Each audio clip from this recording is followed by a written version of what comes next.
Recording in progress. So, this will be the beginning of regularly scheduled Norton Conservation Commission meeting for April 22nd, 2024. It is now 6:30 p.m. and as is required, we will be reading the preamble related to this being a remote meeting. So, Dan, go ahead. Pursuant to Governor Healy's March 20.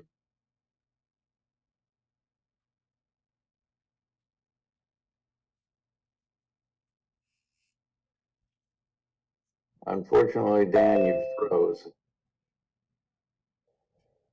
Oh dear. See if it'll work now. Am I still frozen? You're frozen, but your audio is coming through. So continue. All right. Okay. All right. Let's see. This meeting of the Norton Conservation Commission. Well, actually, I should repeat just in case. Pursuant to Governor COVID-era policies and programs, by allowing virtual meetings to continue from March 31st, 2023 to March 31st, 2025, this meeting of the Norton Conservation Commission will be conducted via remote participation to the greatest extent possible. Specific information and the general guidelines for remote participation by members of the public and or parties with the right and or requirement to attend this meeting can be found at the end of this agenda. Members of the public attending this public hearing / meeting virtually will be allowed to make comments if they wish to do so during the portion of the hearing designated for public comment by raising their hand virtually or pressing *9 if participating by phone.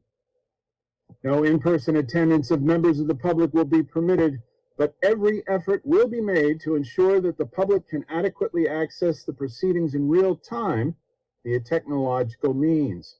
In the event that we are unable to do so, despite best efforts, we will post on the Norton Cable website, www.nortonmediacenter.org, an audio or video recording, transcript, or other comprehensive record of proceedings as soon as possible after the meeting. Thank you, Dan.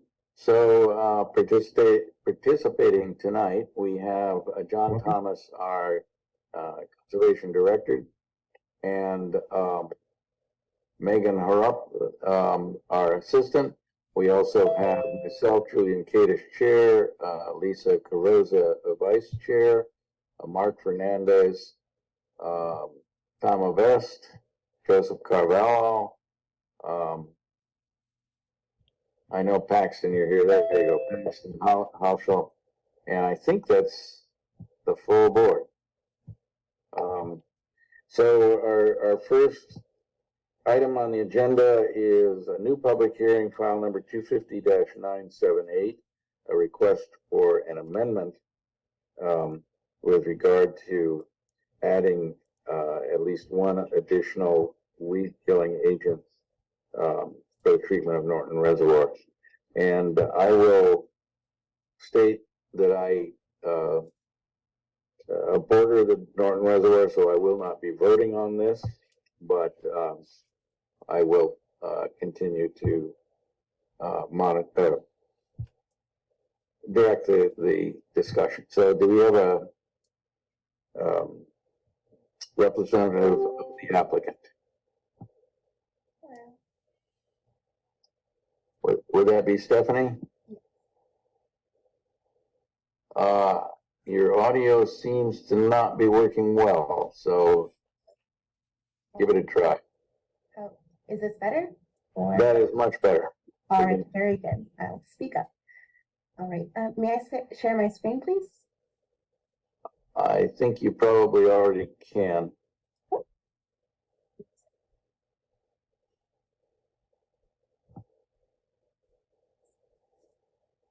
There you go. We see your slide. Yeah. All right. Hello, everyone. My name is Stephanie, and I'm here today on behalf of the town to request to amend and extend the order of conditions for Norton Reservoir. The purpose of the amendment is to add the herbicide Procelicor to list of products approved for use at Norton Reservoir.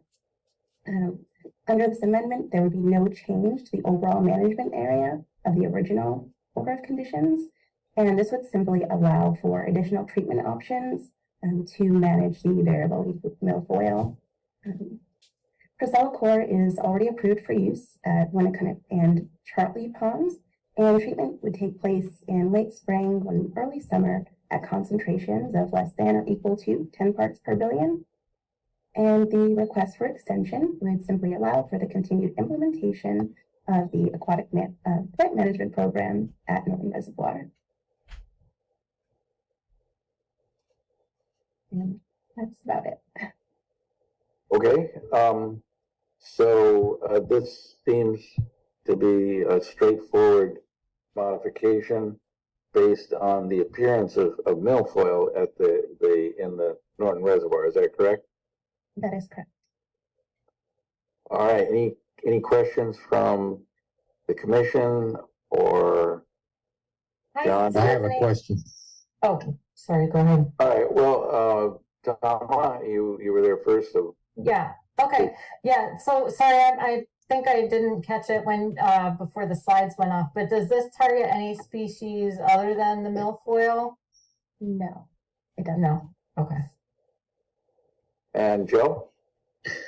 Re-entry time and downstream irrigation use on Procelicor. I'm sorry, will you repeat that for me, please? What would be the re-entry time on this herbicide and the downstream use on irrigation? All right, so I'm not certain of the answers to those questions, but I can find that out and respond back to the commission. Well, the degradation of this agent, is that well known of how rapidly it breaks down? Because that would really be the key to the answer, I think. Okay, I'd have to find that answer. I don't know that off of the top of my head. I apologize. So just to give the commission some, I guess, backstory, we recently approved the use of this treatment chemical for the Chartley Pond and also Winnicott Pond, which are also of higher sensitivity than Norton Reservoir as it comes to species and habitat restoration or just kind of protection. So if your concerns are for fish or for any sort of species downstream, then I would say that it is a natural heritage approved chemical, and it's also okay by the state's parameters. I don't want to woman-splain for Joe, but I think what he's asking is more based on the quality of water that you would draw for irrigation purposes, not habitat-related question. Oh, so you're talking. Correct, Lisa. Is that right, Joe? Correct. Downstream use for irrigation and herbicide, how it will affect downstream irrigation use. So you're talking for like agricultural use, or are you talking for normal? Any draft on the water resource.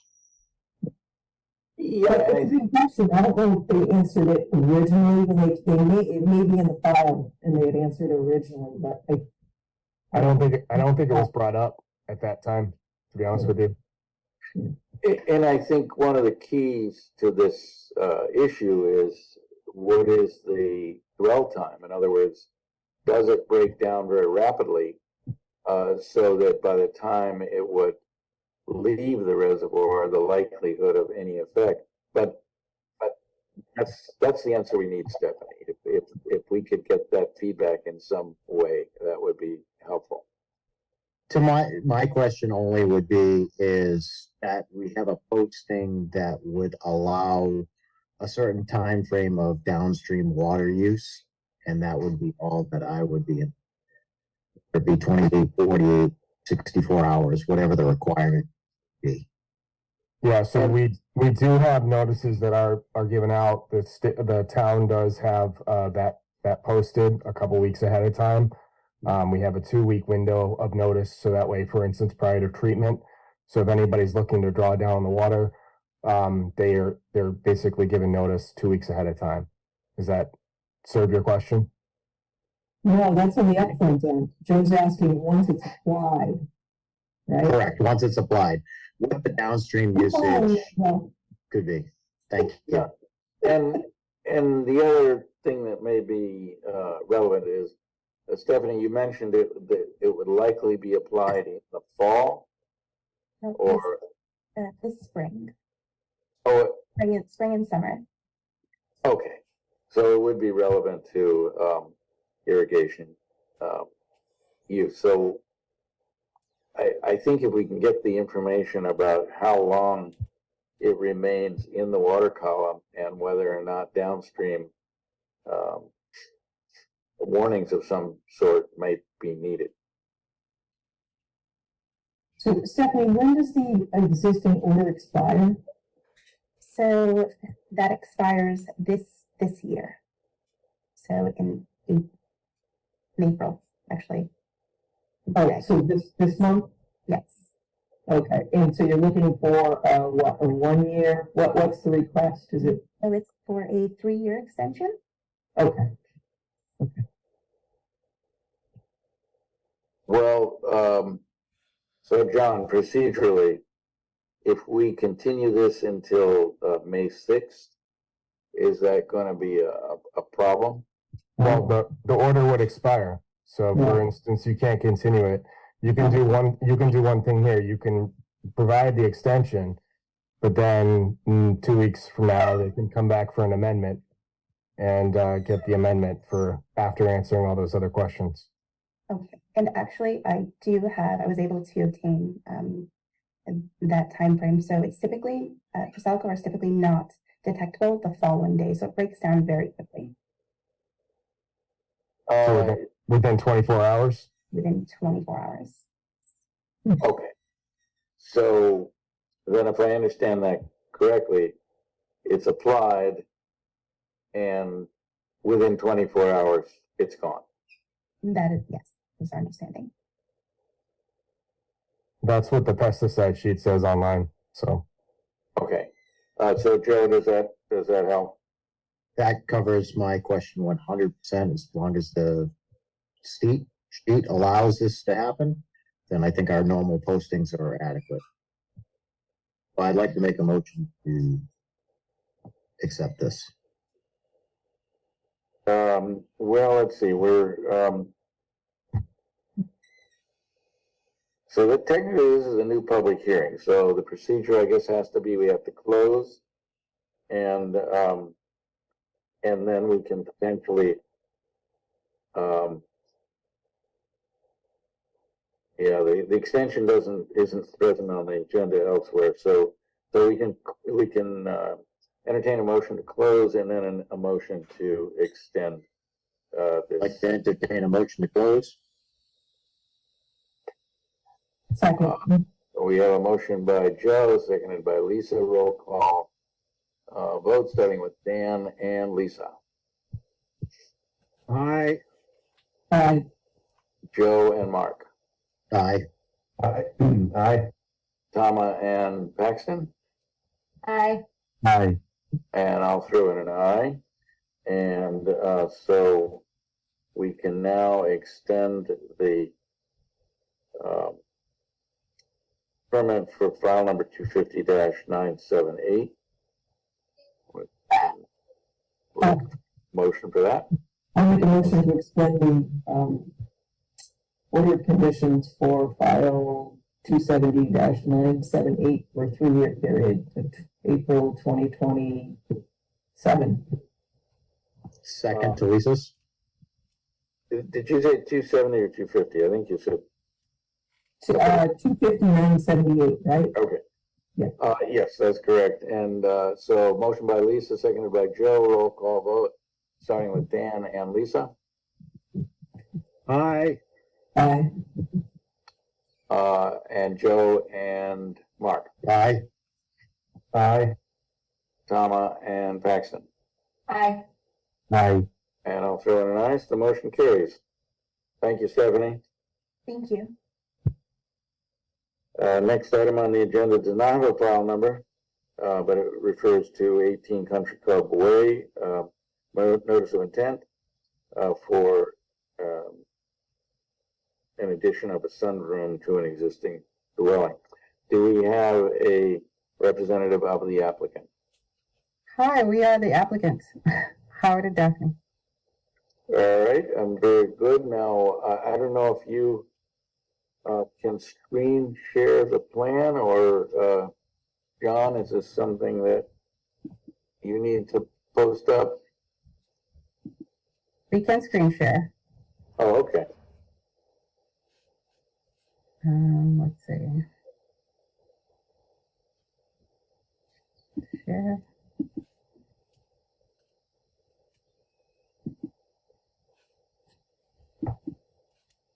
This is our plot plan.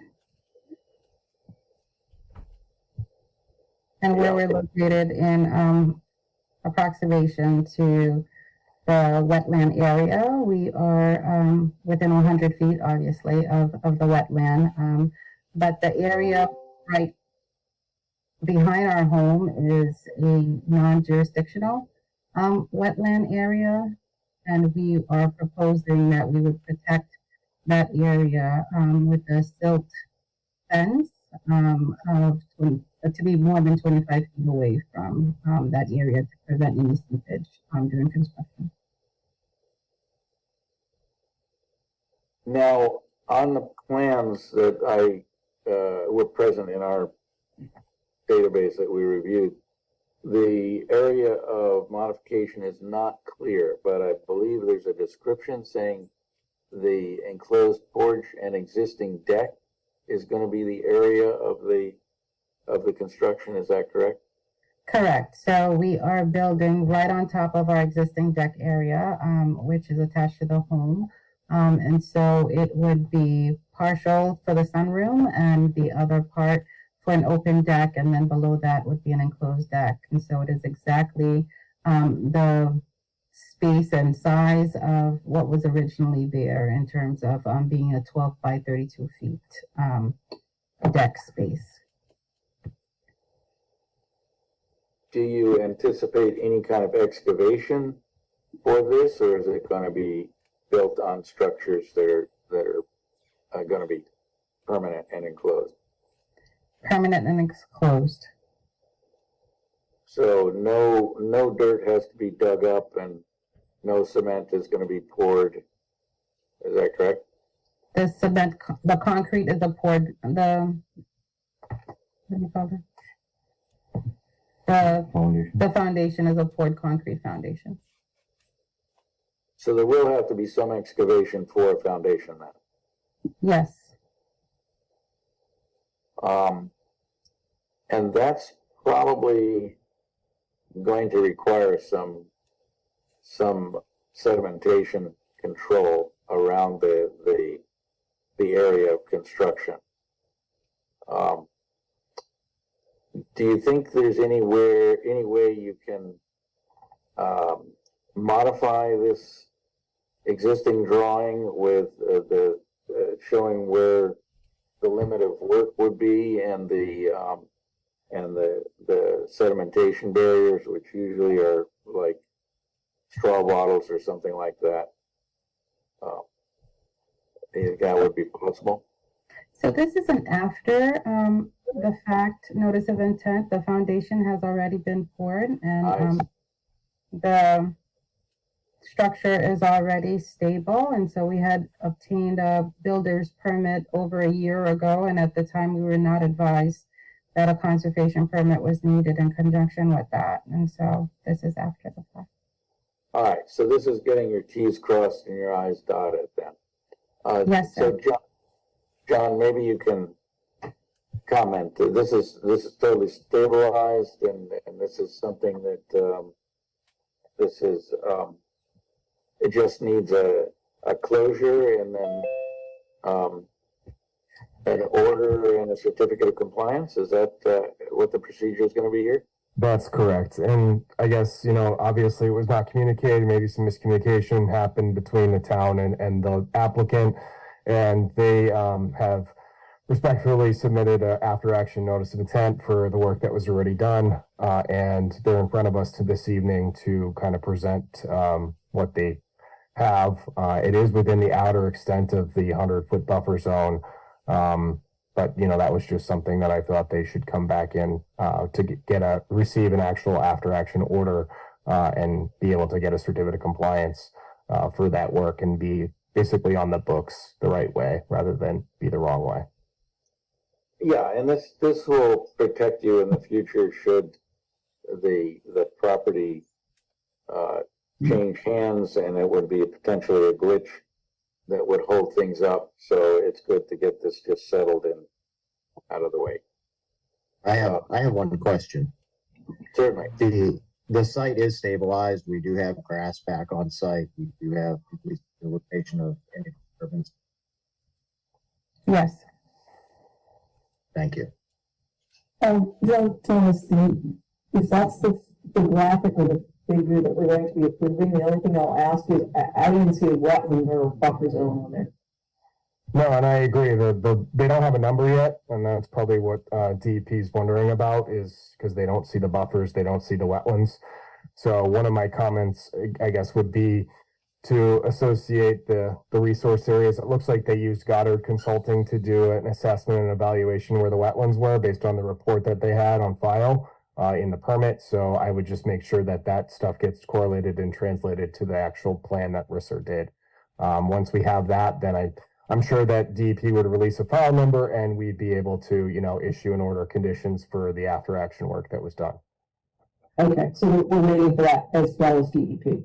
Yeah, I mean, we can't issue a permit of work until DEP does, and DEP is probably wondering the same thing. I haven't checked the comments on this one. I don't think they've released any yet. They may be back ordered on other projects, but most of the time, if it doesn't meet their normal specifications for review, then they just put it on hold.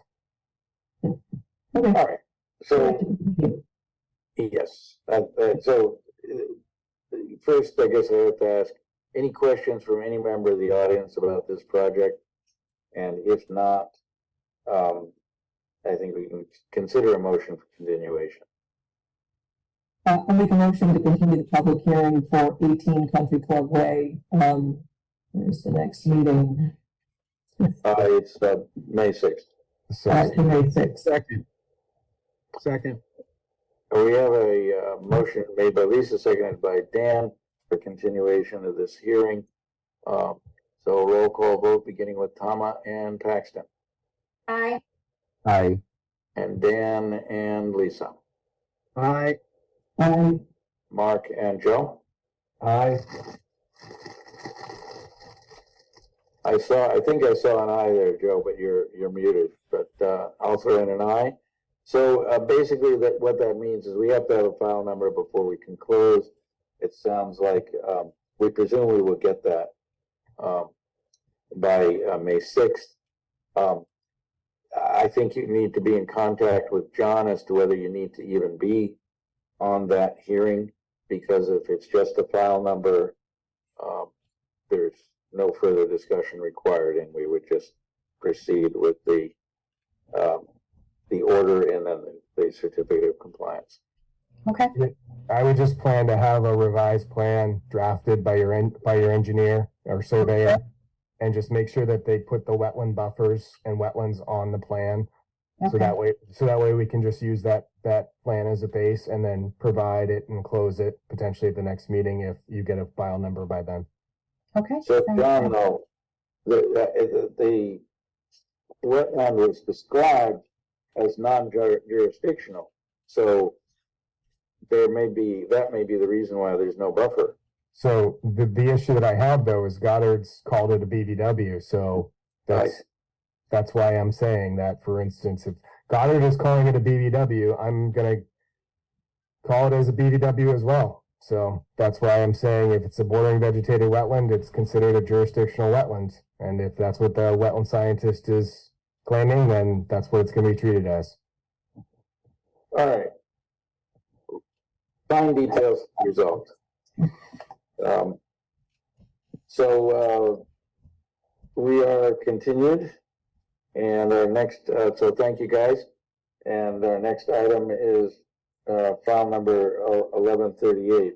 And before we open that, John, we have a town meeting coming up, and I thought it was on the 20th of May. So we need to resolve that with regard to our upcoming schedule. But file number, determination 1138, 115 King Philip Road, request for determination. Do we have a representative of the applicant? So I thought our town meeting was not the 20th, it was the week before that. Well, we can resolve it. I didn't want to let it drop in case. Okay. But just a note to be made. Craig. Yes, good evening. Craig Zaganowski of Rim Engineering. Bobby Greco, the owner of the property, is also on. Screen share. Oh,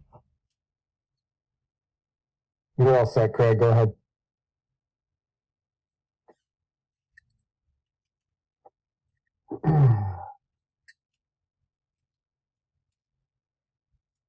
I assume you can see the plan now. Yes.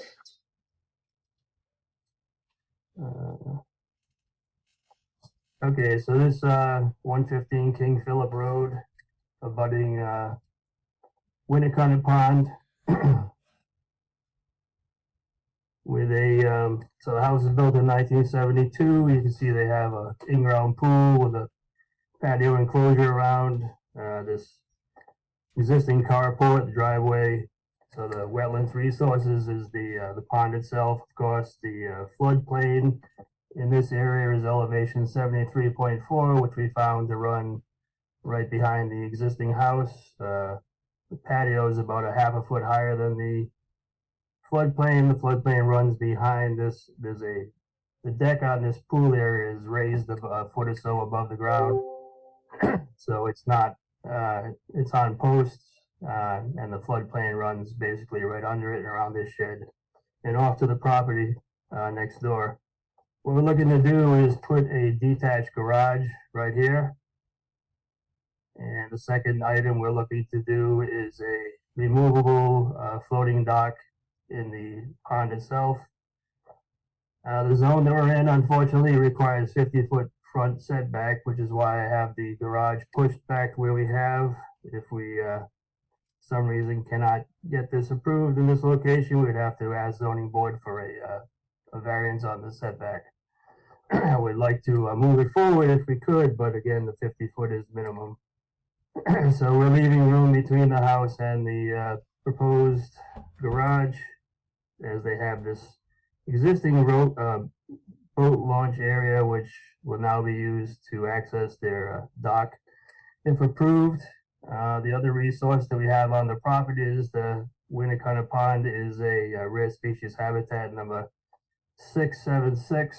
So I went on the Mesa website today. They have it listed that they did receive the package, but they have not responded at this time. What we're looking to do is a deck that is comes in pieces. They come in 4 foot wide by 8 foot long, up to 12 foot, and they'd like to join a couple and make a 33 by deck that extends out into the pond, sitting on an adjustable post that would, again, this would be temporary removable, so the posts just sit on the floor of the pond. So our proposed garage is 18 by 24. It would be on a slab grade, elevation 76.5. As you can see, right behind us is the floodplain, so we're not looking to fill anything behind here. My opinion, the existing wooden deck would have to be removed, or at least temporarily, in order to build this in this location. But we're not looking to fill the land behind, so the foundation would stand out of the ground about 2 feet, and then just natural grade behind. And then, of course, add the driveway here, add additional pavement to access the entrance to the garage. So we're looking to add about 300. Well, I had shown the carport as the field crew that located it made a note that there was a footing here, but a slab, but there really isn't. So we're adding, that's just a wooden shelter with gravel base. So we're adding about 600 square feet of impervious to the lot. And to mitigate the roof water in this area, we are showing a roof water recharge system, one Cultec chamber that would handle the entire roof of the proposed garage. And that is situated outside the 100-foot buffer, which runs in front of the house and basically right at the front of the proposed garage. So we have our recharge place right next to the existing pavement. If there are any questions that I can't answer, then Mr. Greco is on the call as well. So this is in the outer buffer, it appears. Yeah, we didn't find any bordering vegetated wetland, but we held to the high water mark. We have a retaining wall that extends along the neighbor's property. We had a water stain there and also some staining in the soil up here. So we placed some flags where that high water mark is, and that's what we're basing our 100-foot buffer on. So you had mentioned you still need to get a response from Natural Heritage or not? Yes, as I said, I went onto their website. They do show that they have us listed there, but apparently, they give themselves 30 days. So it says it was received the beginning of this month, and then their response time is the beginning of next month. So I have not received anything in email or a letter. I don't know if the town has, but I would assume John would have let me know if they did. All right, any questions from John or commission members? I have several questions and comments. From my understanding is that NESHAC is having staffing issues right now, and that's why they're running late with responses. So maybe more than 30 days. So you filed an RDA instead of a notice of intent, and I'm just curious as to why. I could see if you were just doing the garage, but you're in the drink. Right. So would we entertain a dock in the drink without an order of conditions? Probably not. I don't think we ever have. That's my first comment. Second comment is I'm going to ask you to review the ACEC regulations published by the Executive Office of Energy and Environmental Affairs. From what I can tell, you are prohibited from building new, I will read it for you, new docks or piers or other water-dependent structures in and along tidelands, great ponds, which Winnacunnet is, are prohibited without a locally adopted and state-approved resource area management plan. So Winnacunnet does not have a resource area management plan. Therefore, a dock or a pier is prohibited for the state. Okay. And it's my understanding that the commission has not approved a dock or a pier on Winnacunnet since the last Adrian can remember. Because it's prohibited, because the town does not have, and the state does not have an approved resource management plan. If that's the case, then I assume we'd remove that from the request. Regarding the RDA, that was for a discussion with John. It was determined that would be a satisfactory way to file this. That was, at the time, the doc wasn't requested by the client, but. Yeah, that's what I figured. That's exactly, I said, I can't imagine him coming in with a notice for, without a notice for something in the drink. So, so you have to wait anyway, but you may not want to wait for NESHAP, if you want to double check those regs, but that's my reading of it, and I think it's been the town of Norton Concom's position for the last 20+ years, because we can't approve it because we don't have a resource area management plan.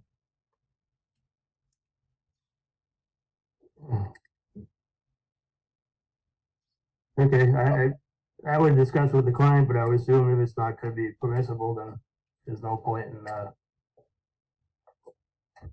well, if we're just continuing until May 6th, perhaps we should, and then look into it ourselves, but I'm sure you're, what you're telling me is accurate. Well, I mean, I'm a volunteer. Do I happen to interpret regs for a living? Yes, I do.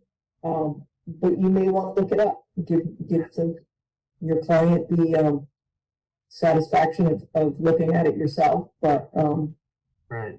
I do know that our prior agent has indicated that she has not and cannot approve something on Winnicott.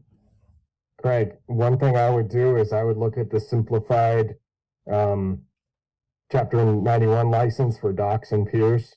Read through that. I looked through it today. It didn't say anything about ACEC, so I have a. That's a separate set of regulations, John. Right, but for instance, what I'm saying is, I mean, obviously, if it's a separate set of regulations, and that's the process that we're supposed to go through for the state, for going through with Chapter 91 stuff, and it's a simplified, then for instance, the state form should mention on it, if you're within an ACEC, it's not allowed. It should just say that. And unfortunately, I was not aware of that. That was brought to my attention today. So I actually have a call into the state requesting why that information is not on the simplified Chapter 91 form, because that would deter a lot of people from misinterpreting this and thinking that it's acceptable. Oh, but well, so there's a little disconnect, I think you're thinking of here. Because if it's not subject to Chapter 91, it can be subject to Chapter 91 and in an ACEC. So they're not always in the same jurisdiction. See what I'm saying? So you could have an instance. Chapter 91 is needed because it is a great pond. If it wasn't a great pond and still in the ACEC, this would still be required. Right. So but it's Chapter 91's issue. It's the ACEC program getting the word out. Well, then, for instance, I think both state agencies should be working together and have a comprehensive system and format. So that way, for instance, the simple homeowner, if they're looking to know if they need to file, then for instance, they know that, okay, if I go to this website, it's going to infer that, for instance, if it's within an ACEC, it's not allowed. It's not on the form. So that's what I'm saying, is it should be on the form, because that way it's more informative to the landowner. So that way they don't run into this issue, because I looked all around the states today when you brought this up to my attention, and there are a lot of docks around areas in other towns that have docks and piers for the ACEC within ACECs. So other towns don't know this either. So I guess my concern is who's going to enforce this and who's going to manage this as we move forward. Is it a DCR's problem? I mean, that's kind of what I'm getting at. I don't know whose authority it becomes. And that's where I would question the concerns, because if I'm setting up the legal framework of something, I want to make sure that everybody understands that this is the process that needs to be handled. And that way I inform the general public that, yes, this is not allowed because it's within a designated zone that is supposed to be protected and it's prohibited. So I think, if I'm setting the groundwork and rule work for setting the system up, I think it needs to be handled a little bit better, but that's just my opinion. I agree. Some nuances of regs will kill you every time. Yeah. I do for a living. Well, I do have a question also here. Oh, right, is that Mr., Joe, or, yeah, Joe, go ahead. Yep. In our drawings here, it says floating dock, and our verbiage says floating, and we were just described as a footed dock. So if this is not what Lisa's talking about and it does move forward, I think we have some verbiage issues here also, because something sitting on aluminum legs on the pond floor is not a floating dock. I have a question, although Mr. Greco has had his hand up for a while, but if we're taking commission members first, what did we do? What didn't a young couple who was also on Winnicott a few months ago wish to have a dock? They were the ones next to the restaurant, the chateau. There was a couple who was building near the chateau, and they want to have a dock out into Winnicott? Was there some, or maybe it was? I think that's the 40-foot Bay Road project.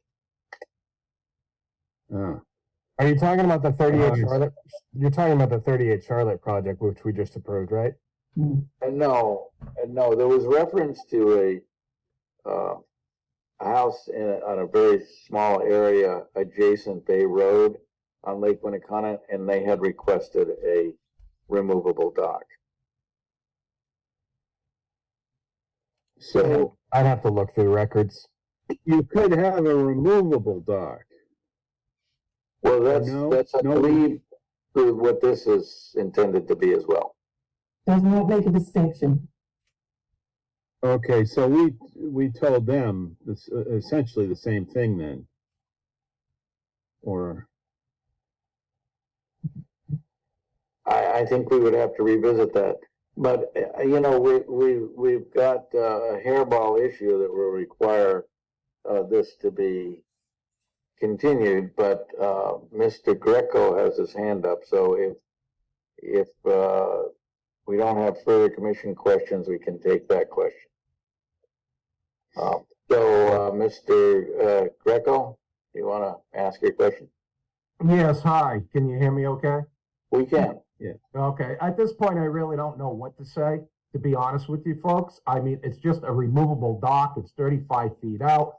Every house along this road practically has a dock. Not everyone, but mostly. So I get it with the pond, and I went through conservation. We're new here in town. We moved here in October. We want to do everything legally and correctly. And as John would tell you, we needed a tree cut down in our backyard, and we called John. John gave us the okay. I spoke to him at the time about the dock, and he told me exactly what would be good. Now I'm hearing all of this, and it's kind of frustrating. I understand the whole thing with the water and the exotic whatever, but it's totally heartbreaking, and I don't understand. And I'll be honest with you, I've had people tell me, why did you even bother going to the town? But I'm not like that, okay? I like doing things legal. And I'm just really right now frustrated and would like to know what the next steps are and what's going to happen. Well, so we don't make the law or the rules, we just have to enforce them on behalf of the state.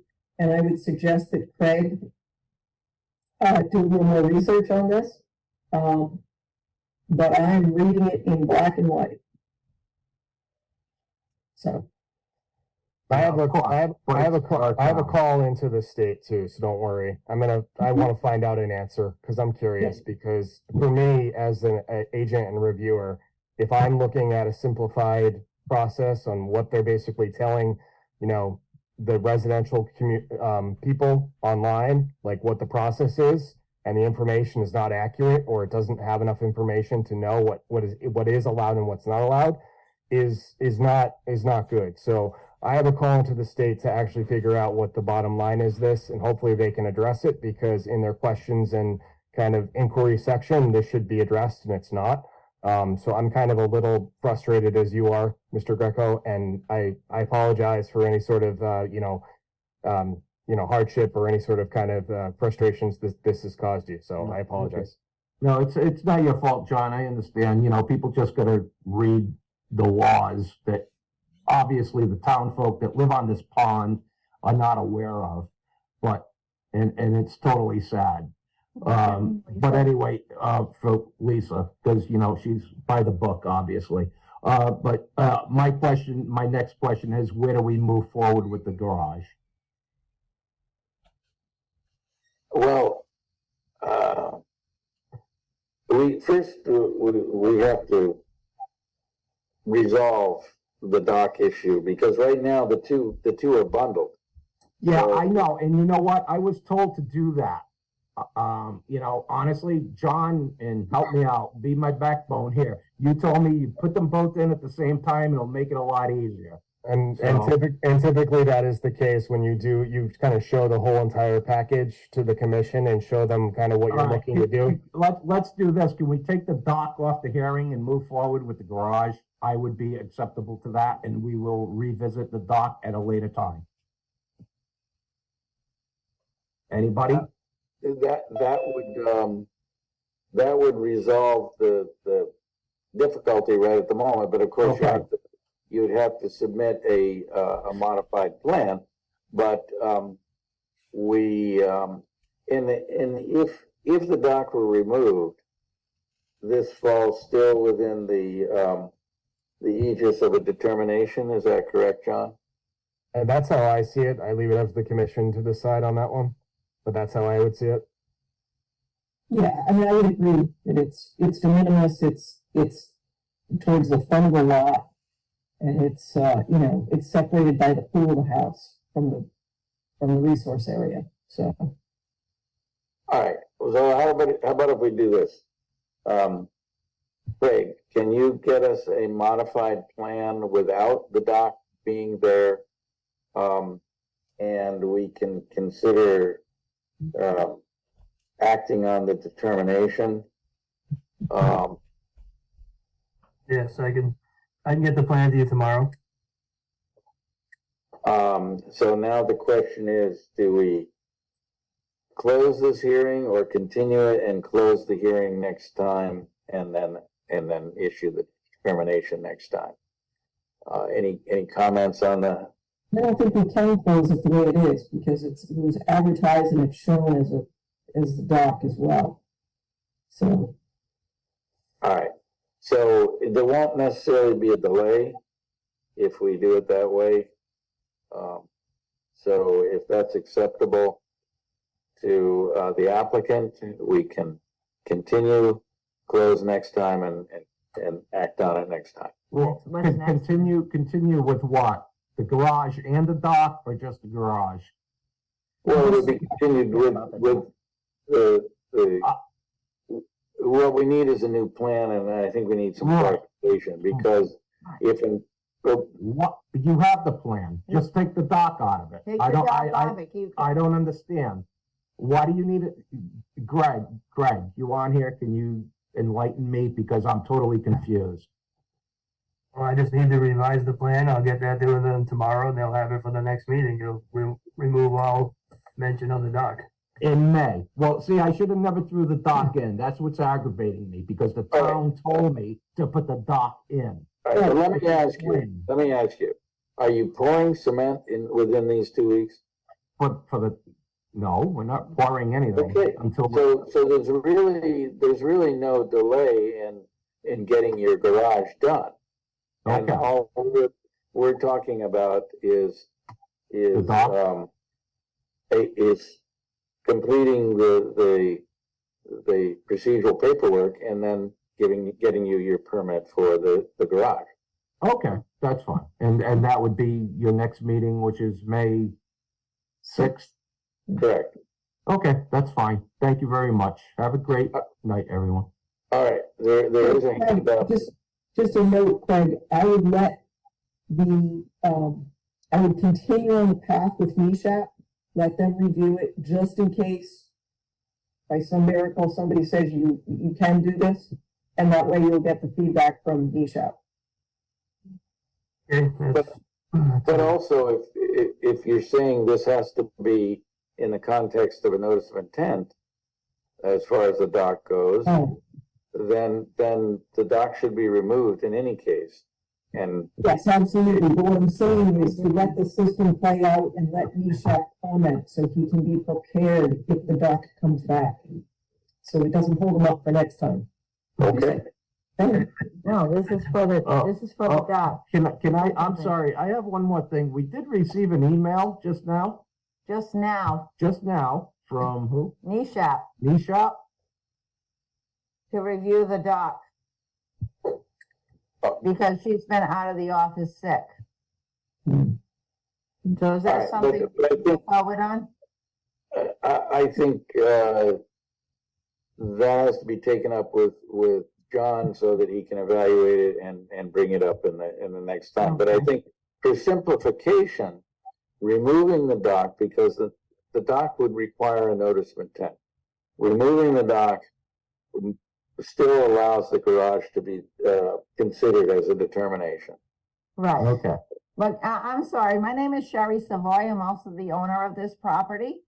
And Okay. what the interesting part, moving to Norton, just to enlighten you all, that, we moved here on the lake, to be in the water, right? As everybody does.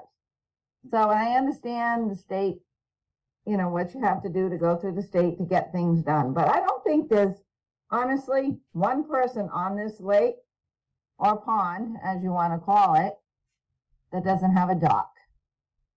So that would just, kind of sticks a knife in your heart to say, okay, everybody else has a dock but us. That doesn't So- make any sense Well, to me. That means that you're all there illegally. I have no idea. That's not my position. That's your position to figure that out. And I'm not going to throw people under the bus, whether they have one or not, in the past 20 years. So, we just moved here last October to enjoy this lake and would like to do so. All right, but why don't you put yourself in our shoes as citizens of Norton? We are charged with enforcing a state law, and you can't ask us to say, well, you can't really enforce it. You shouldn't really enforce it fully. So that's the position we're in. And we do this as volunteers because it ultimately protects the interests of the town, of the citizens of the town of No, Norton. totally get it. Totally No, get we it. But get- when, we get but when, that. but when we go to the town and they say, hey, you should put this and this together, your garage and your dock at the All same thing. And- Because, and- a floatable dock, you can do, yeah, that's no problem. And now we're getting Taking backlash. it out. All right, and I'm gonna ask for a little bit of understanding, because as you witnessed tonight,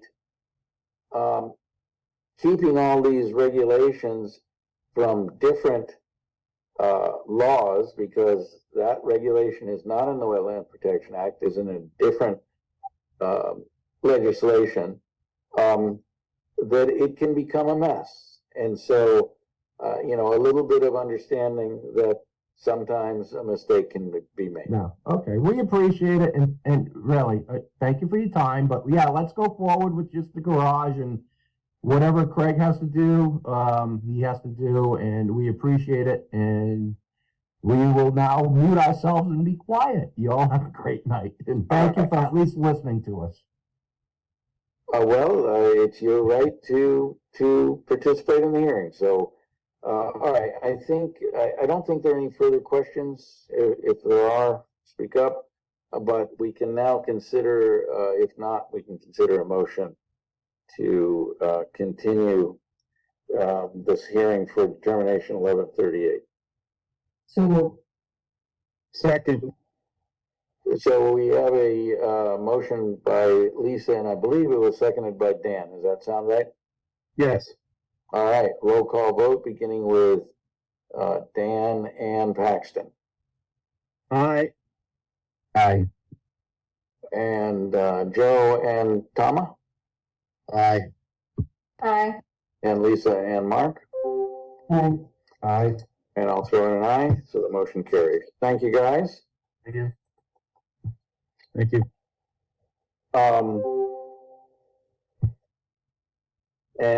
So we're now finished with our new hearings and moving on to previously continued public hearings. Next item is file number 250-1151, 300 South Washington Street, for construction of an indoor self-storage facility. They have requested a continuance until the 6th of May. Oh, Julian, I think there's two before that one. Well, here in I'm gonna say, and I don't know if this was a Google Drive issue, but on my copy, that's the one that's next. Oh, okay. So, but I see at the bottom here, we also have 250-1143, which is 360 South Worcester Street, is a request for the continuation. Is that the one that comes up on yours first? Yeah, maybe yeah, I'm looking at the, department report. Is that different than the official? Yeah, they're in a different order on the department. Okay, sorry. No problem. So, 250-1151, requesting a continuation, till May 6th. I'll make that motion, Mr. Chair. Second. All right, we have a motion by Dan, seconded by Joe. A roll call vote beginning with Joe and Tama. Yes. Aye. And Dan and Paxton. Aye. Aye. And Lisa and Mark. Aye. Aye. And I'll throw in an aye, the motion carries.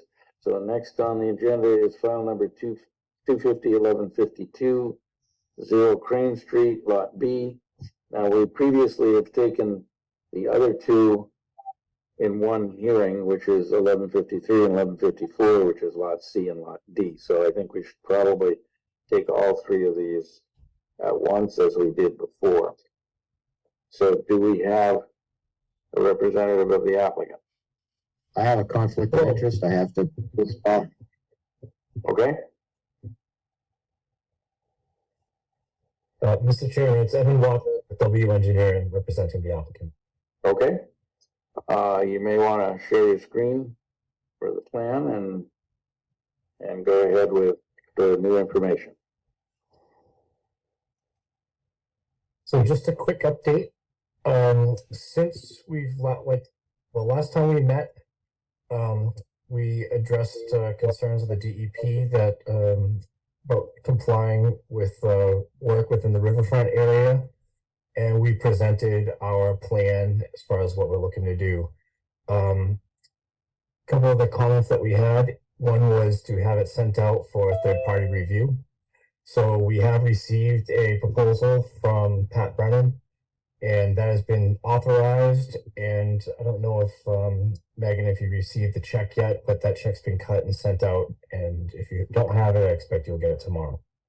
The other thing that was, we were looking for in our application was a assessment, whether or not this BVW in the middle here showed signs of being a vernal pool. So Brian Madden of LEC, he's our consultant who flagged the wetlands. He has begun that process. He went out last week to take a look. There was a little bit of standing water in some spots, so he wants one more trip to go out so that we can have a thorough investigation and make sure that we can say that it's not a vernal pool. Or if it is a vernal pool, we'll say that it is. So anyways, that's the update from the board. Last time, I think John wasn't available. So I'd be interested if he had any comment that he'd like to add, or obviously any of the other commission members, if he had anything to comment as well. Well, before he does that, there was also the question of the common driveway that had to be approved. I can't recall if it was planning or zoning that have to approve that. Is there any information on that? Yes, so we've filed for that. There was a hang up with getting a date for that, but we're moving forward with that. The application is in, it's been reviewed by the departments, and we're just looking to get on the agenda for the planning board to have that meeting. Because that would influence, if it were denied, it would influence the design and the buffer zone of two separate driveways. That's right. Yeah, I don't anticipate any trouble with that. But like you said, it's important to have that going concurrently as well, which it is.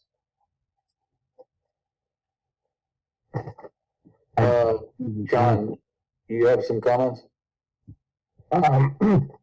So the vernal pool assessments, are those being done with a dip net? Is that correct? I know he's been walking through, looking for egg masses, basically investigating all the different, areas that had some ponding water. There is a ditch that runs through the middle, probably put in there at some time like in the long ago past. So I presume whatever the requirements are that he's doing it, it's, I don't know the actual procedure to certify the vernal pool, but I talked to him on the phone today. And I know he was in there, because he told me he fell into a 36-inch pool of water in the ditch. So he's in there doing the thing. And what we're expecting is he's going to issue a narrative which is descriptive of his methodologies and his findings. Okay. Yeah, as long as he's dip netting, that's fine, because it's not just egg masses you got to look for. Mm-hmm. Very good. I just have one question. I believe it was last time we spoke, there was a question of whether it was another possible vernal pool on the upper left. Yes. So that was right here. Well, again, I presume that it's this. Sometimes those mappings for the potential vernal pools just show it somewhere. And that's the only depression on the site. And he did look out there, and there's no standing water or anything. There's no, anything to support any sort of wetland vegetation or soils or anything in there at all. So, Evan, you want to do us a favor and just do an ILSF calc on that area? Okay. Just to basically make sure it's not a jurisdictional resource area. Yeah, I can. I presume it will be just based off of the calcs that I've done for the proposed, because essentially we've proposed to fill that in and more or less move that over on this side. And the amount of water that gets there, even in the proposed condition, barely adds any water to that. So, but I can absolutely do that and add that with our supplemental material for next time. So you're claiming that it could potentially be ILSF, but you don't want to show it on the plan? I mean, I would definitely show that on the plan as a resource area. No, I'm sorry. If it is an ILSF, I could do the calculations to demonstrate that it's not. All right. Okay. I was just making sure. I was like, okay. Yeah. No. Yeah, exactly. No, if it's, I can do those calculations. But Okay. my guess is that they're going to show that it's not, just based off of what I was seeing in the proposed condition. So, but I'll do that without any issue. So, Ryan also going to opine and include this area in his report, because just the presence of standing water doesn't mean it's not a vernal pool or it is a vernal pool. The isolated one on lot A. Can we scroll over to lot A for a minute, please? Lot A. We'll start with lot A. So what are you doing for infiltration for root runoff? So let's see.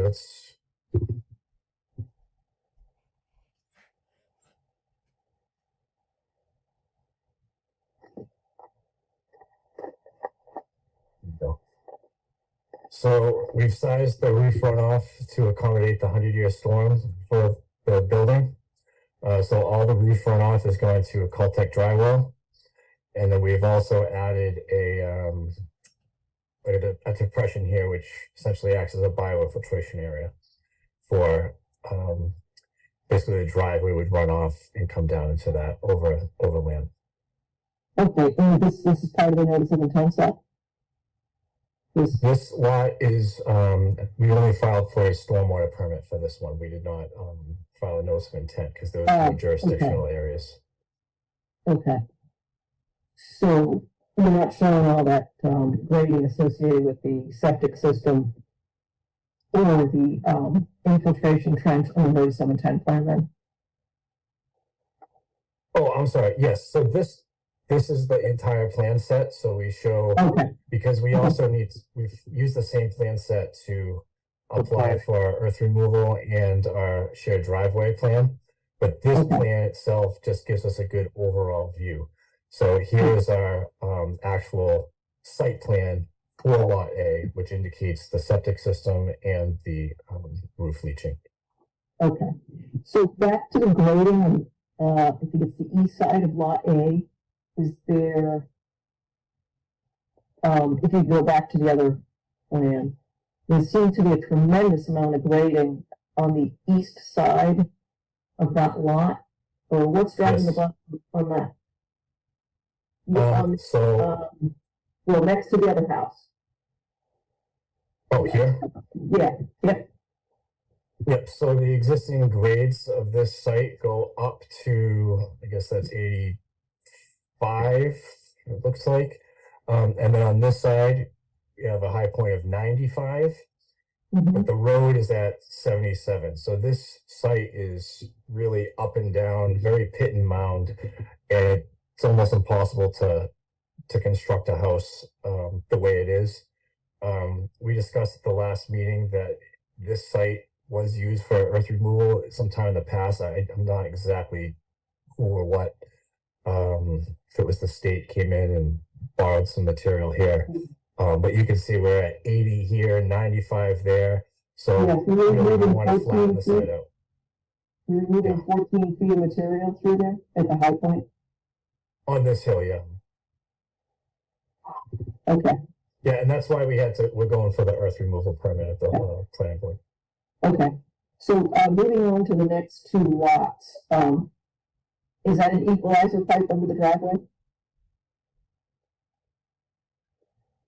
Yeah, so let's go to lot B. I think it's shown. Yeah, I'm just looking at the pipe in between B and C. Yes, so what happens here is we have all the runoff from the roads on the from the driveways rather, would come down here and enter this depression to infiltrate. And then I did put a pipe up high just in case there was like frozen conditions and we had a large rainstorm or whatnot, that this wouldn't overflow and wash out the driveway, that it could go through the pipe. Although our drainage calculations, I think, just shows maybe like half a CFS in the 100-year storm, like the 8.5-inch rain event. So again, that pipe is really just there for extreme events, just to protect the driveway in those cases.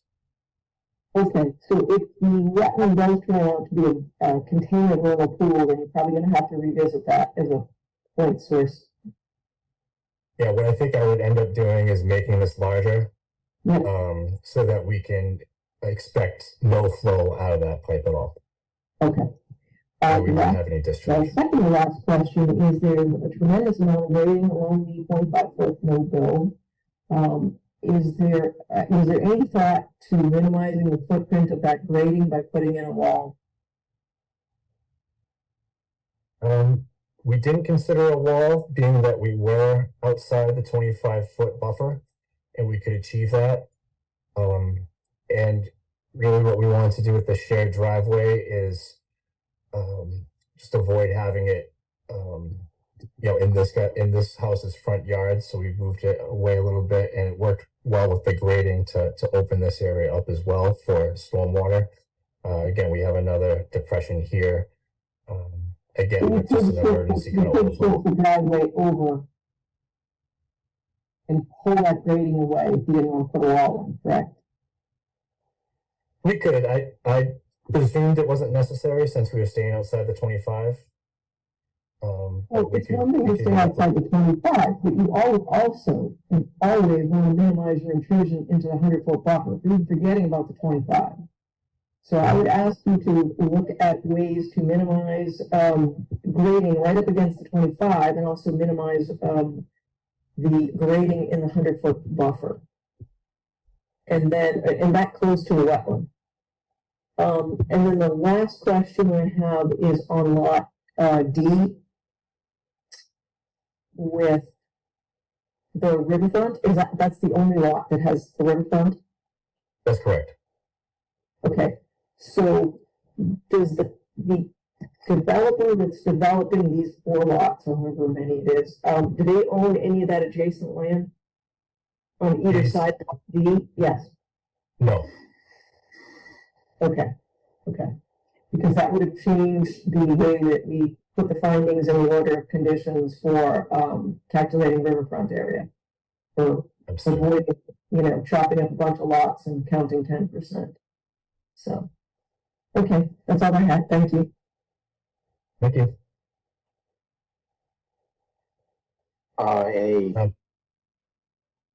Any other questions from members of the commission?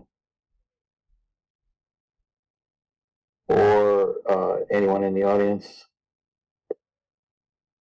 Evan, were you gonna say something or did I miss something? Yeah, I just wanted to mention, I didn't forget about your comment the last time about the way the straw wattles are to be staked in. I just had it on my list to do of, if we receive comment from the review engineer or, these comments that we received tonight, I can make those at that time, but I didn't forget to do it. I just have on since we have each making some updates to the plan, I left it for that time, once we have all the information.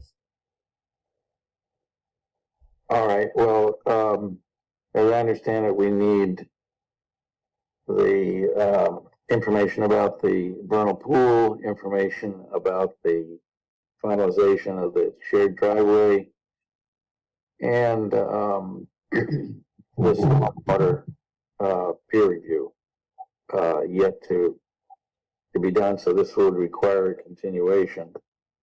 Yes, Mr. Chairman, I ask that you continue to the next hearing in May. All right, I'll so, make that motion. well, before we do, I just want to comment. Well, there don't seem to be any further questions, but we're actually taking 3 file numbers. No, as a you bundle. have a question, Mr. Chairman. Oh, we do. I'm sorry. Okay. No, not a problem. So a computer named Neil Dion, what's your question? Hi, how you doing?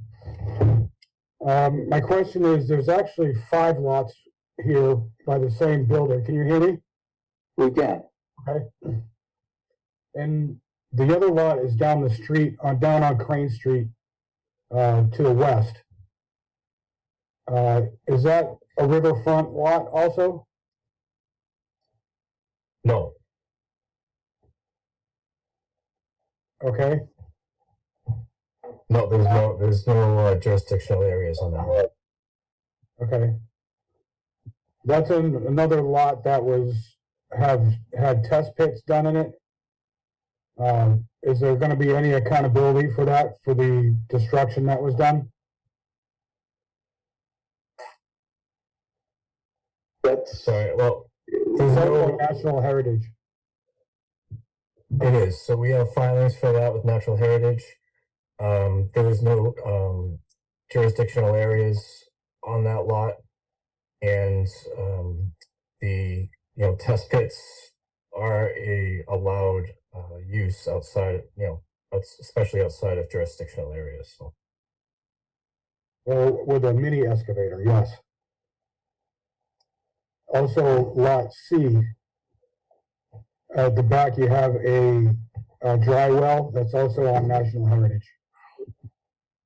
that's right. We haven't heard back from Natural Heritage, excuse me. So they did cash the check. They did contact me asking for PDF copies of the plans, but I've yet to hear from them. So Okay, that's all I have. Thank you. all right, so, now I don't think there are any further questions.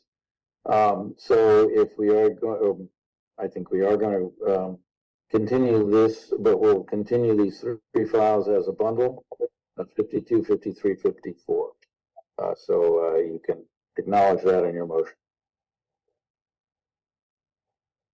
Mr. Chairman, I'll make a motion to continue files 1152, 1153, 1154 to the May 6th, is it, meeting? All right, a motion made by Dan and seconded by? Second. Seconded by Lisa. So beginning with Tama and Dan. Aye. And we're gonna record Joe's vote as an abstention. And then continue with Paxton and Tama, did I get you in this? Mark. I did. Aye. Lee Whitney. Oh, Lisa, there you go. Okay, so we got an aye, and then we have Mark as the last. Aye. Aye. So, yes, I guess Joe stepping out kind of mixed up my count. All right, so next item on the agenda, so the motion. Thank you. Um, Thank you very much. Thank you, Evan. Thank you. We're at 250-1143, which is 360 South Worcester Street, requested a continuation until May 6th. So moved. Second. Motion by Dan, seconded by Mark, beginning with Tama and Joe. Aye. Aye. Dan Aye. and Paxton. Aye. Aye. And Lisa and Mark. Aye. Aye. And I'll throw in an aye. Motion carries. File number 250-1144, 0 Reservoir Street, requests a continuance until May 6th. So moved. Second. Motion by Dan, seconded by Paxton, beginning with Tama and Joe. How do you vote? Aye. Aye. Aye. Dan and Paxton, Aye. and Lisa and Mark. Aye. Aye. And I'll throw in an aye. That brings us to request for certificate of compliance for file number 250-1071, Mansfield Airport Vegetation Management.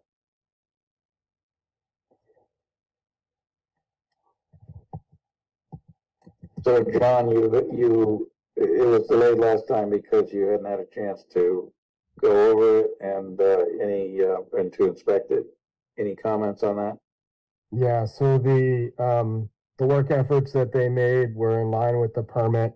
There was, I know, obviously this project went on before I was here. I know the commission was very concerned with the vernal pool being protected that was on the Dahl Preserve. That still is retaining its habitat and everything of that nature. There were a few trees taken down within 100 feet of there as were permitted. So that was one of the primary areas that we looked at. There were some other trees that were taken down that were out of our jurisdiction as part of the project as a follow-up, which were authorized, basically just confirming that they're outside our jurisdiction. So, but that was outside the realm of the permit. So based on my assessment and evaluation of all the work that was done out there, it seemed to be in compliance with what was originally permitted by the Conservation Commission. So suitable for a full COC. As of right now, yes. Okay. I'll make a motion to issue a full certificate of compliance for file 250-1071. Second. We have a motion made by Lisa, seconded by Joe. Tama and Joe, how do you vote? Aye. Aye. And Dan and Paxton, Aye. Aye. and Lisa and Mark. Aye. Aye. And I'll throw in an aye. The motion carries.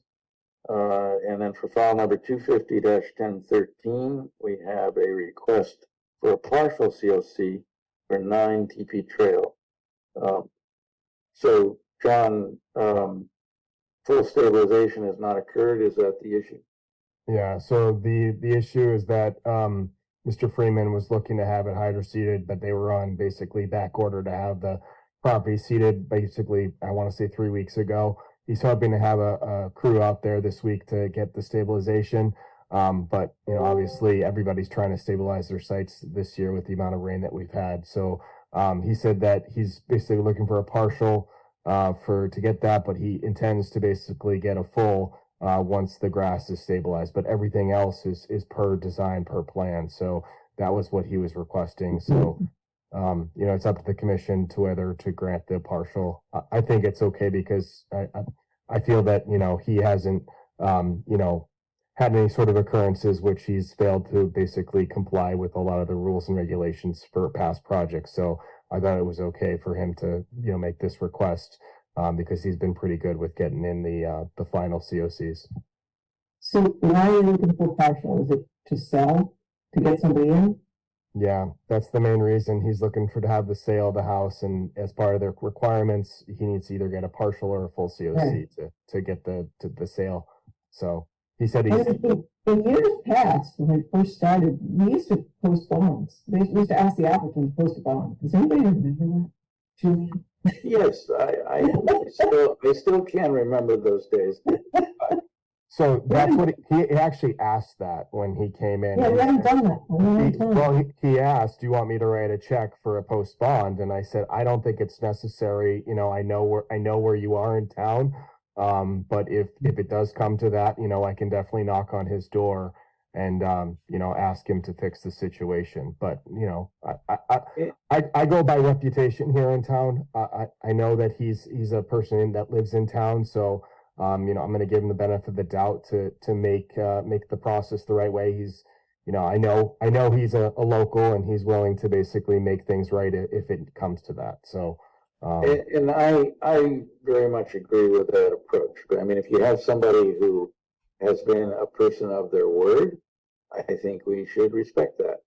And Oh, yeah, except like in the case of my house, still has a partial 21 years later, so now it's left for me to get the full. So just at some point. So Lisa, I guess the question is, when you coming in for a full COC? I mean, you're the one who's making all these claims and to all these other people. I mean, and she's living dangerously on her own property. So my point is, I want to make sure that the applicant comes back in and doesn't leave it to the homeowner at some point. That's all. Because sometimes they just, the builder does what they need to do to get the person in the house, and they don't follow through. I think that's probably about 80% of the time, if I'm going to be honest. So who's your builder? Oh, my lips are sealed. Okay, there we go. All right, but I think if John feels comfortable with no bond, I feel comfortable with no bond here. And we can issue a partial. I'll go out and here and make that motion to issue a partial COC for 250-1013.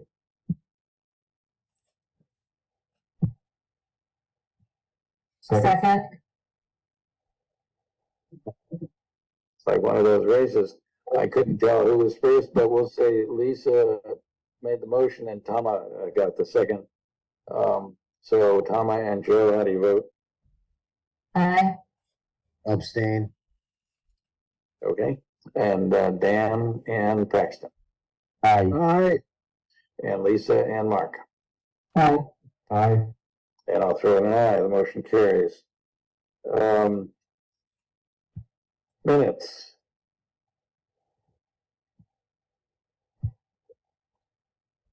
So I still have a problem with the format here.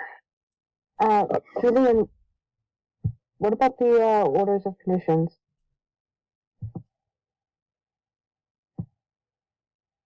Yeah, it must be wishful thinking, the fact that I jumped right over those. All right.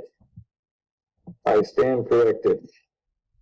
And, since I already disrupted the flow of the agenda once, with regard to the town meeting, and in fact, it is on the 13th of May, I believe, which is a Monday. And the reason I got it wrong is because traditionally our meetings have been the second and fourth Mondays of the month.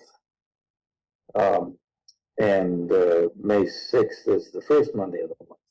So that's why I misunderstood that. But at any rate, town meeting is not going to conflict with our schedule. So now these two orders of conditions, which are not just virtually identical, they're actually identical, except, well, I take that back. the headings are different. But, the findings and special conditions are all the same. We have the unique items colored in yellow, and all of the special conditions nicely organized. I still haven't gotten used to this new organization that makes it so easy to go over things. Sorry for making your job easy, Julian. Yeah, I'll try to make it harder next time. I tell you, it was a form of punishment reading the orders without this kind of format. But any comments, questions, additions, alterations?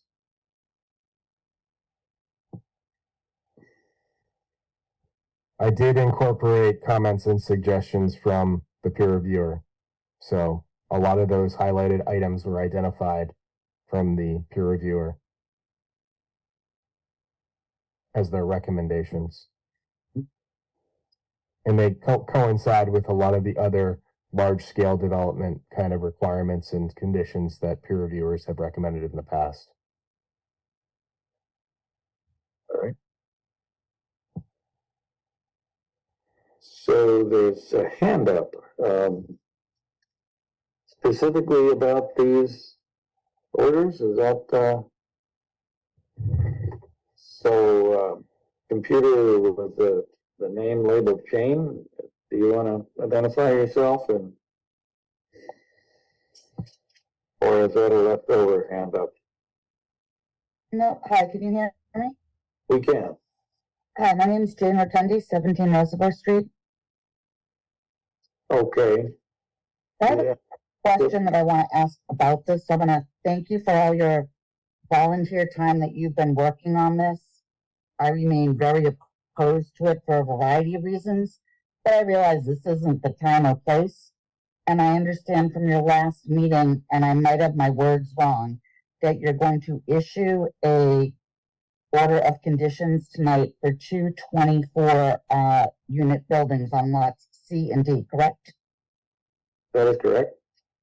So my question is, and my information is coming from Town Hall, from another department, what happens after you issue this, which I assume is going to happen tonight, should the builder proceed to go ahead and what you issue does not align with what the builder's plan or actions are? What are next steps? Do you want me to answer that question? I guess, yes. Yeah, go ahead. Please.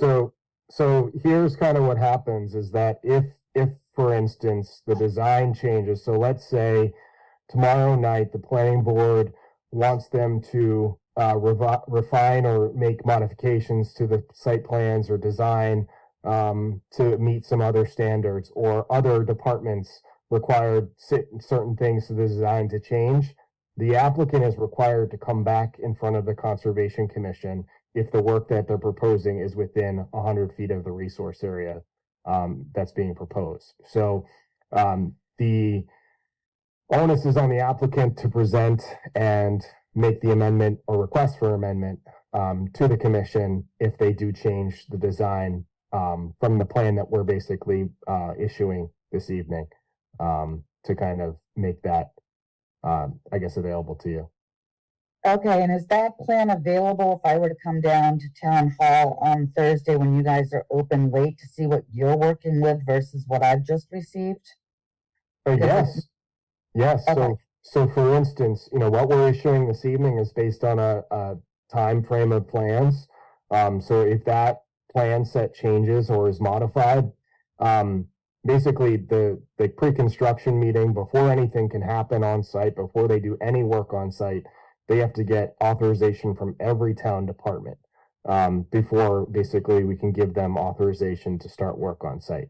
That includes the planning department, building department, Board of Health, water and sewer, fire department, etc. So everybody needs to sign off on that based on the same design plan. So every plan needs to be basically be the same. And if it's not, then for instance, they can't move forward with the project. Okay, and if the plans differ from the agenda tonight or anything like that, then they have to, it's on them to go back? It's on them to come back. Otherwise, it stalls their project and they can't move forward because none of the plans coincide with each other. Everything needs to be the same. All approvals need to be consistent to one plan.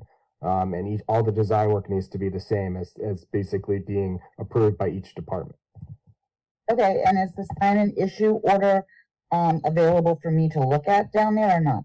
So yeah, actually, so the process is we'll probably issue the order to the applicant probably by tomorrow, and we'll issue that, and we'll have a copy available once we submit that tomorrow. So I'd say the earliest that we could get something, a hard copy, would be Wednesday morning. If you're looking to look at it, you can definitely swing by our office and take a look at the order along with the plan that we have on record that goes with the order conditions that we're issuing. Well, love to be there Wednesday, but my students probably want me in class, or maybe they don't. That's fine. So you can come by Thursday as you inferred, so that's fine. If you want to basically make an appointment with Megan, my assistant, feel free to call our office. Okay, and how late are you open till on weekdays? So we're open Monday through Thursday. Thursday being a late day. Normally it's 8:30 to 4:30, but then Thursdays we're open till 7:30, and then Fridays it's 8:30 to 12:30. Okay, and do I need an appointment to come in Thursday, say at like between 4 and 5? I would always say it's probably best to make an appointment because I'm sometimes on inspections, and if you have any questions, I would like to be there to answer them for you. So if you want to stop by our office, please, it's probably in the best interest to make an appointment. I will do my best. Our school doesn't allow outgoing cell phone calls. Okay, well, public school, but I will do that. Thank you very much. Yeah, no problem. If you want to email me, feel free to do so. Okay, thank you, John. Thank you. All right, and I would just like to add that even though we are voting as a board to approve an order of conditions for this project, that really doesn't mean that as citizens of Norton that we think this development is necessarily appropriate or good for the town of Norton. But our action is within the context of the regulation that the Wetland Protection Act and the stormwater regulations allow. And that if we deny such project and it's still within the allowable activities in the law, then it just gets, our denial gets appealed and the project goes forward anyway. So I hope you can understand that distinction. No, I do very much, and thank you again for clarifying it, but I've been following this for a while, and thank you for making me understand that. Thank you. All right, very good. Chairman, I represent the applicant, and so I just wanted to say that, to my knowledge, the plans that we filed with the planning board are exactly the same plans that we filed with you, and so I'm not sure what Ms. Rotundi is talking about, and we will be before the planning board tomorrow evening. All right. Okay. So we have two sets of identical orders for two different but identical projects or near identical projects. And I don't know if there are any comments on the draft that was submitted, but if not, we can consider a motion to approve the draft as submitted. I have a motion to issue the draft or the order of conditions for file 250-1129 as drafted. Second. So we have a motion by Lisa, seconded by Mark. Roll call vote. Tama and Dan. Aye. Aye. And Joe, I'm assuming you're going to Abstain. Okay, and then Paxton and Lisa. Aye. Aye. And Mark. Aye. And I'll throw in an aye. We now have the next set, which refers to file number 250-1130. I'll make a motion to issue the order of conditions for file 250-1130 as written. Second. We have a motion by Lisa, seconded by Mark. Tama and Dan, how do you vote? Aye. Aye. And Joe? Abstain. And Paxton and Lisa? Aye. Aye. And Mark? Aye. And I'll throw in an aye. Motion carries. Thank you very much. You're welcome. And now, I believe we're up to review draft minutes. And so what I was saying before is if we put the minutes and our agenda side by side, you can't really tell they're different until you get down to the spot on the page where it says agenda versus minutes. And it would just be my preference that would be evident right at the top of the page. So what do you think, Dan? Oh, well, I'm sorry to pass the buck, Julian, but these were written by, well, all right. It's not directed directly to you, just as to the commission. How do we want the format with regard to? Do we want it to just stay the same? I think if it just clearly says minutes at the top versus agenda at the top, that would be useful. Yeah. So I'm actually going to have Megan strike the I guess the top section that normally would be. So how it says Norton Conservation Public Meeting Minutes Notice, but then also the paragraph that says no in-person attendance of members of the public will be permitted. That'll all get struck, and it will just say minutes of, and then the date below, Norton Conservation minutes, and then the date below. So that way it kind of just is a little bit more informative. Maybe you could just use my last minutes as a template. It's up to you. All right. Well, in any case, she's revising it right now. I'm watching her do it in Google Drive, so she's doing it. So, all right. That's the only comment that I have. I see everybody else is watching too. So, no pressure. No pressure. Any comments on the text? There are.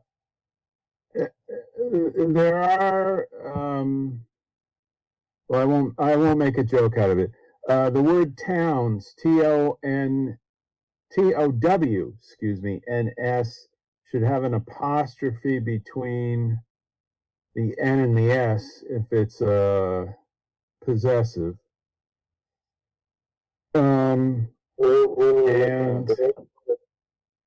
Let's see. Wait a minute. Let me pull it up.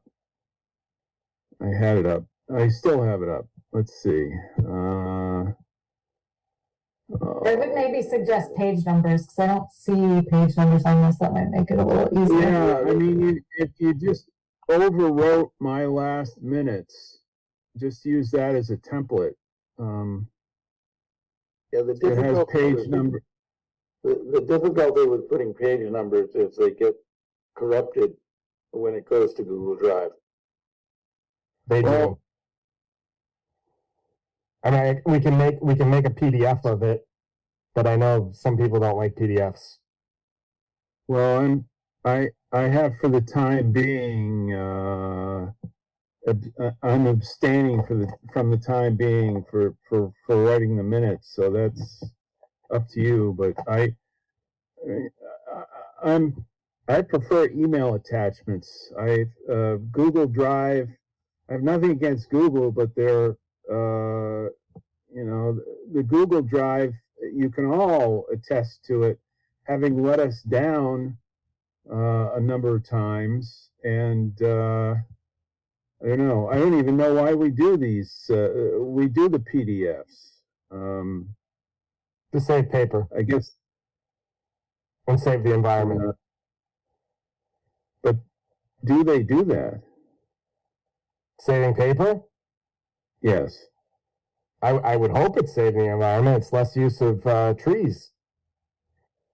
No, that's not what I didn't mean. Why do we do the PDFs? Or why do we do? I mean, what? I'm not expressing myself clearly. I understand that. Why do we do PDFs instead of Word documents? Is what I meant. I mean, I know, okay, because that's the way the town hall does it, but I would presume it's so that it's not editable after the fact. Wouldn't that be the case? well, they certainly got that right. Yeah, I mean, I mean, you Unless- keep it in a Word document until you've got it where you want it to be, and then you turn it into a PDF for permanency. That's my perspective. However, you can buy, I mean, it's, you know, no, you can buy for an exorbitant price. You can buy programs that allow you to edit PDFs, if I am not mistaken. You can get Adobe Pro and you can edit PDFs. Yeah. That's that is exactly the one I meant. But anyway. All right, well, that's, I don't know, that falls into philosophy of record keeping, and that may be beyond our scope. And so do we have any comments on the text? And some of the things could, well, I mean, you could capitalize commission and planning board, but the I would ask, please put a comma after my last name, or just take away the word clerk up at the top. Either way, I don't care. Just clerk is not my last name yet.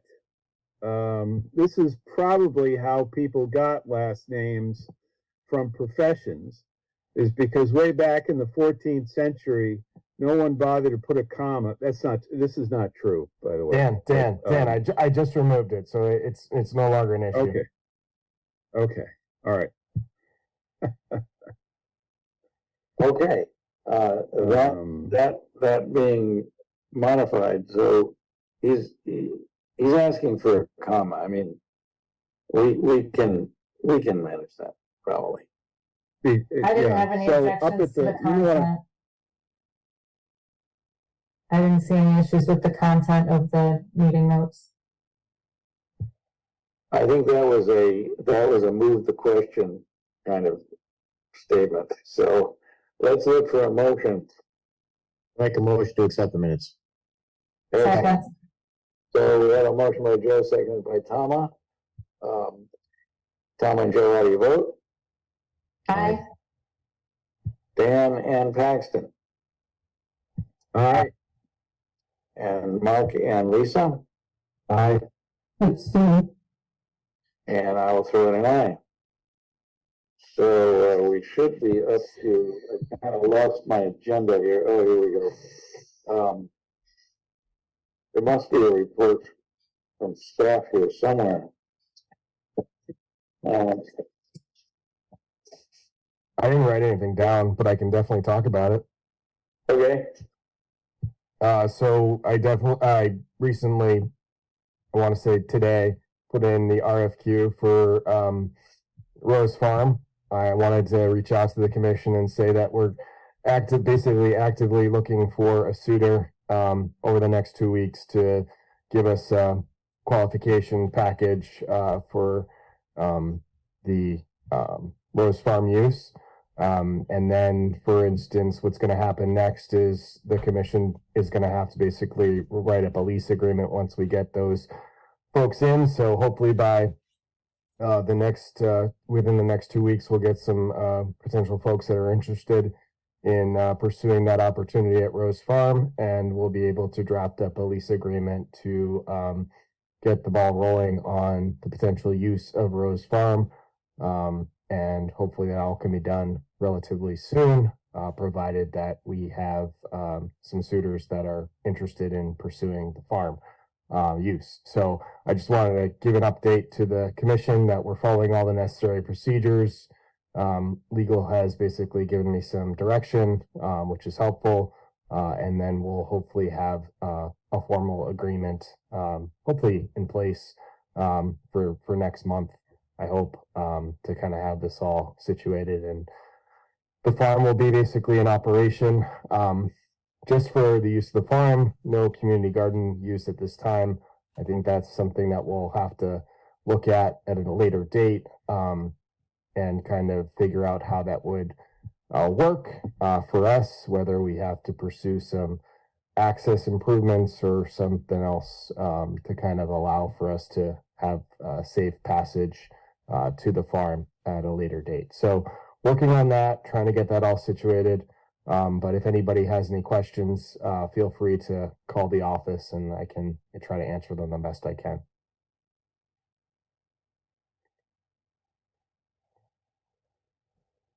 When's it gonna rain again? It seems like it rains every weekend. All right.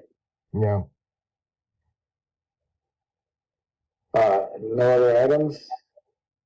The other items to talk about, obviously, like you just said, Julian, the amount of rain, water's still at the high peaks right now, hoping for it to recede, hoping for the water to stop pouring on us, so our streams can balance out and we can kind of get back to normal.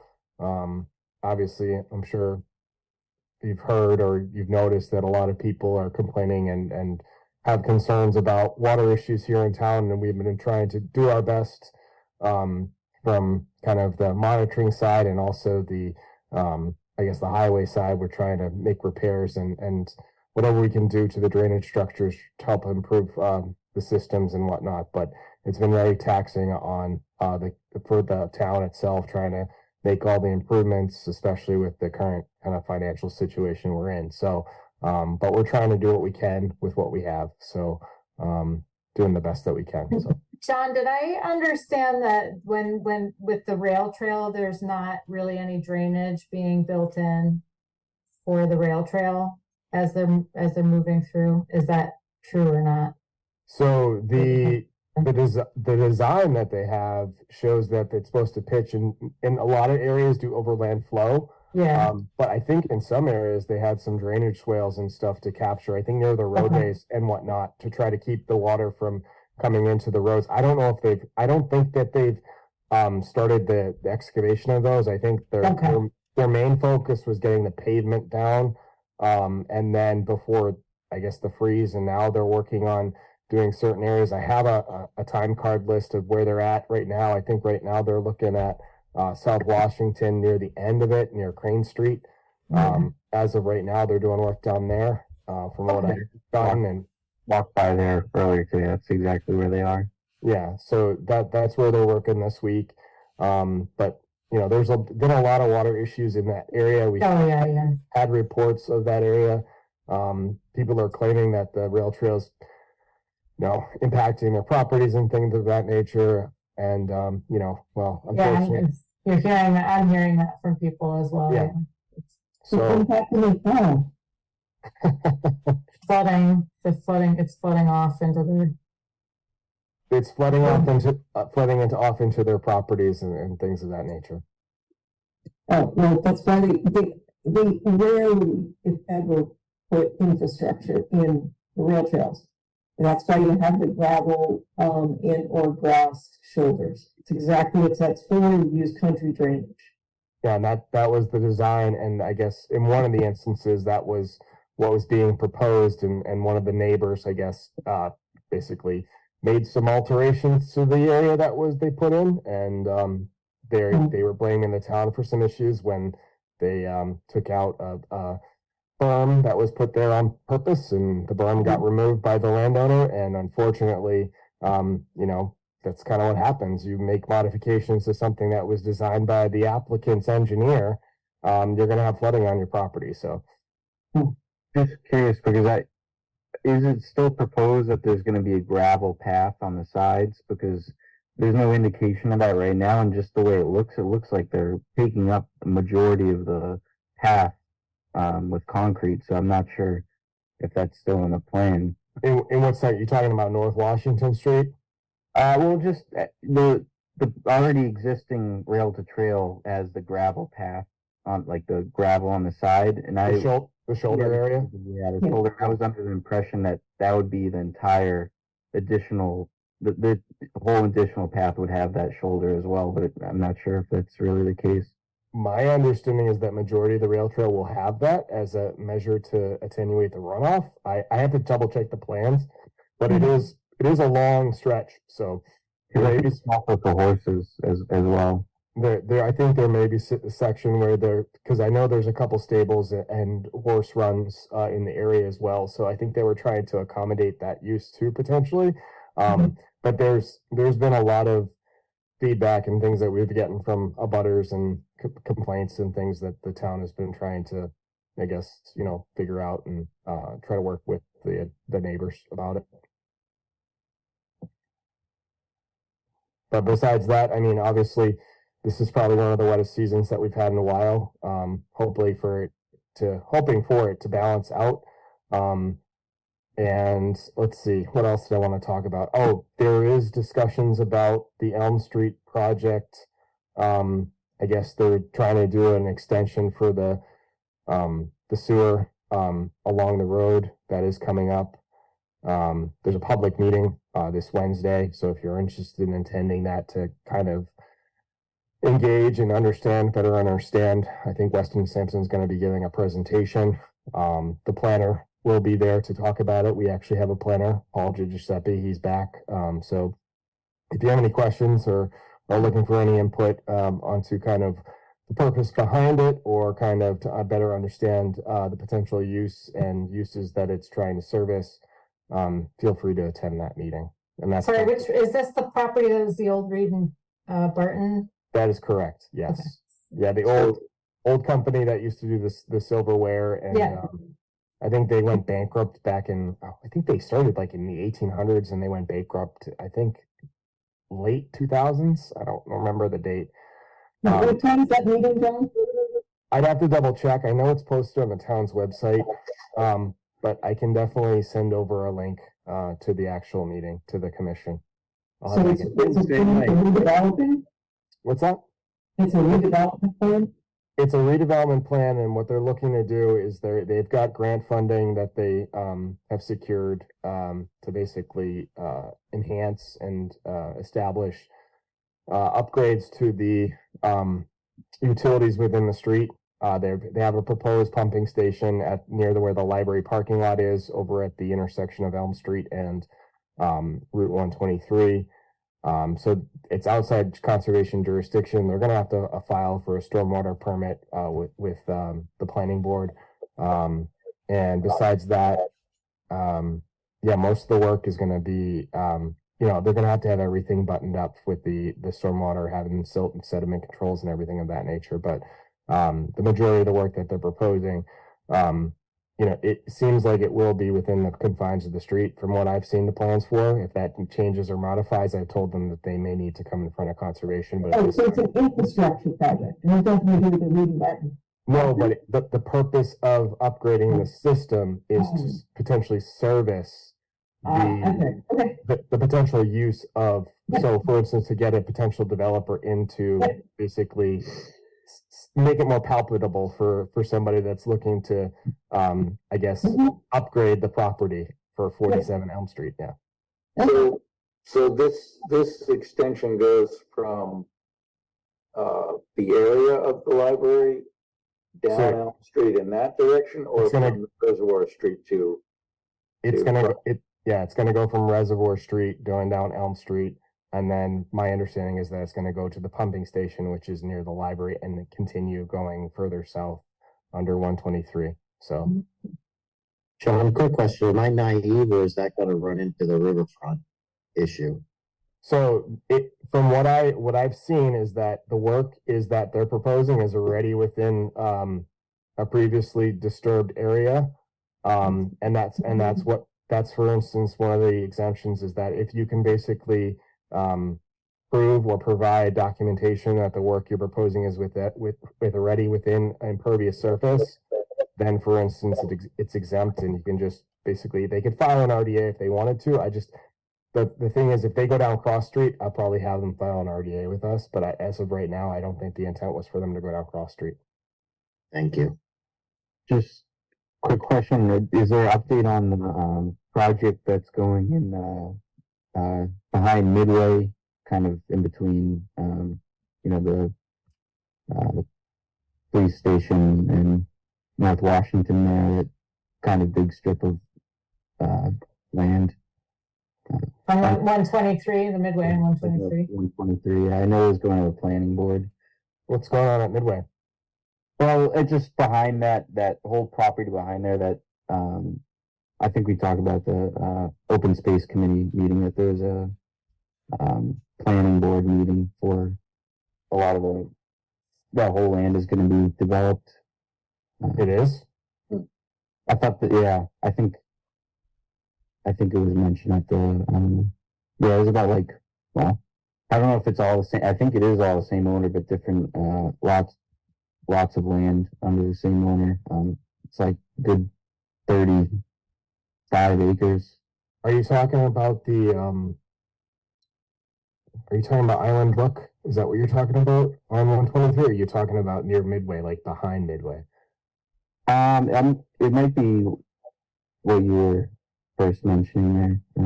So Island Brook was a 40B project, which is for residential, and that one was kind of that abutted the river there, the Rumford River, and that is, I think, it's further east of Midway along 123, and I think the challenge that they had was, obviously it was a superseding order of conditions, so we don't have any jurisdictional authority on that one. But what I do know is that, for instance, the applicant needs to make sure that they get all the utilities and everything for the work that they're proposing. And I'm unaware as to whether that connection to the MFN, the Mansfield, Foxborough, Norton line needs to, be anywhere near any wetlands, because if it is, then for instance, they have to file a permit with us. And that's something that is outside the realm of their superseding order conditions, because that was never within the original design. So we'd have to basically see it, and I haven't seen anything. What I do know is that this predates the stormwater bylaw. I guess it was in before the stormwater bylaw. So for instance, I really don't have any jurisdictional authority when it comes to the work that they're proposing out there. So most of the stuff is going to be through the other departments in town and also the state. But if I do find out that, for instance, they need to basically file a permit, which is going to be within, disturbance within proximity to another resource area for the utility line, and it's not within a, previously disturbed area, then for instance, they're going to have to file another permit with us. So that's basically where our jurisdiction will come in, if that's the case. I brought that up to DEP already. They didn't seem too worried about it, so we'll see how it goes. There are several vernal pools within that area too. I'll put it on, correct? Yeah, there are. Yeah, there definitely are. Obviously that was, I think, discussed and ironed out with the commission previously, but the superseding order basically takes the project out of our jurisdiction and puts it in the hands of the state. So unfortunately, there really is not much that the commission can have power and authority over for that project if it moves forward. They also need to make sure that they get Mass DOT approvals and all the other things that go along with that. I know that they just repaved and put in new access sidewalks through there. So I don't know if there's a moratorium on the, access and tie-ins to the street because of that. I mean, all that stuff comes into play with how they want to proceed with the project. But, I haven't heard of anything. I know that the applicant's representative came into the planning department asking for records and things of that nature. I don't know what the legal status is of that through the planning board or whatnot, but yeah, I don't have anything else to touch upon, but if I hear anything, I'll let you know.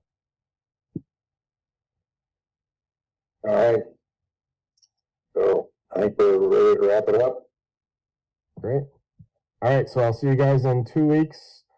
And yeah, all right, sounds good. Do we need a motion to close or we just go ahead and sign off?